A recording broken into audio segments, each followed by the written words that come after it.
વર્ષ 2024ના ફેબ્રુઆરી મહિનામાં દિલ્હી ખાતે યોજાનારી mister and miss Asia body building championship માટે સુરતની બોડી બિલ્ડર દિશા પાટીલની પસંદગી થતા પરિવાર અને તેમના કોચ સહિતના સભ્યોમાં ખુશીનો માહોલ છવાયો છે। ગત રવિવારે વડોદરા ખાતે નેશનલ લેવલની mister and miss India body building championship યોજાઈ હતી, જેમાં miss India body building championship માટે ઓરિસ્સા, દિલ્હી, છત્તીસગઢ, યુપીની મહિલા બોડી બિલ્ડરોએ ભાગ લીધો હતો, જ્યારે ગુજરાત વતી સુરતની દિશા પાટીલે ચેમ્પિયનશિપમાં ભાગ લીધો હતો, જેમાં Disha Patil miss India body builder તરીકે વિજેતા જાહેર થઈ હતી।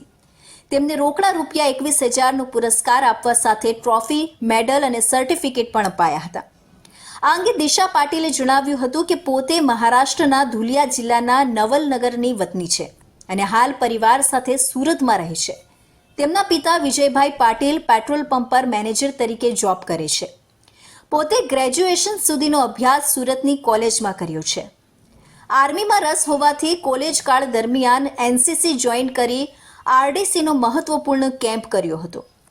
દિશા પાટીલે વધુમાં કહ્યું હતું કે વર્લ્ડ ફિટનેસ ફેડરેશન દ્વારા રવિવારે વડોદરામાં mister and miss India championship રાખવામાં આવી હતી, જેમાં મિસ ઇન્ડિયા તરીકે મને વિજેતા જાહેર કરાઈ હતી।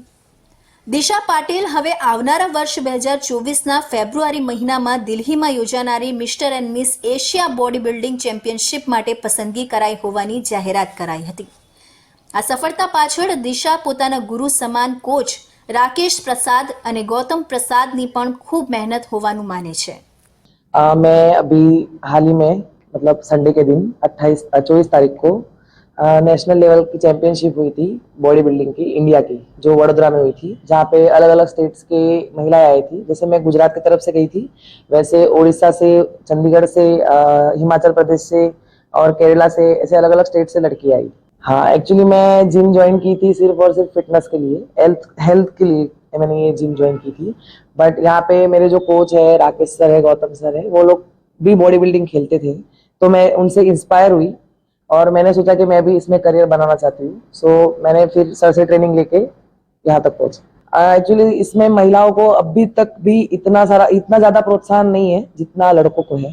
महिलाओं को उतना नहीं है, ताकि फैमिली हो, सोसाइटी हो, वो इतना सपोर्ट अभी इसमें नहीं करते। દિશા કહે છે કે પહેલા પરિવાર સપોર્ટ નહીં કરતા હતા, પરંતુ જીત મેળવ્યા બાદ પરિવાર પણ હવે સપોર્ટ કરે છે। તેના માટે તેમનો પણ આભાર તેણીએ વ્યક્ત કર્યો હતો અને હવે દિશાનો એક જ ગોલ છે અને તે છે ગોલ્ડ મેડલ જીતવાનો।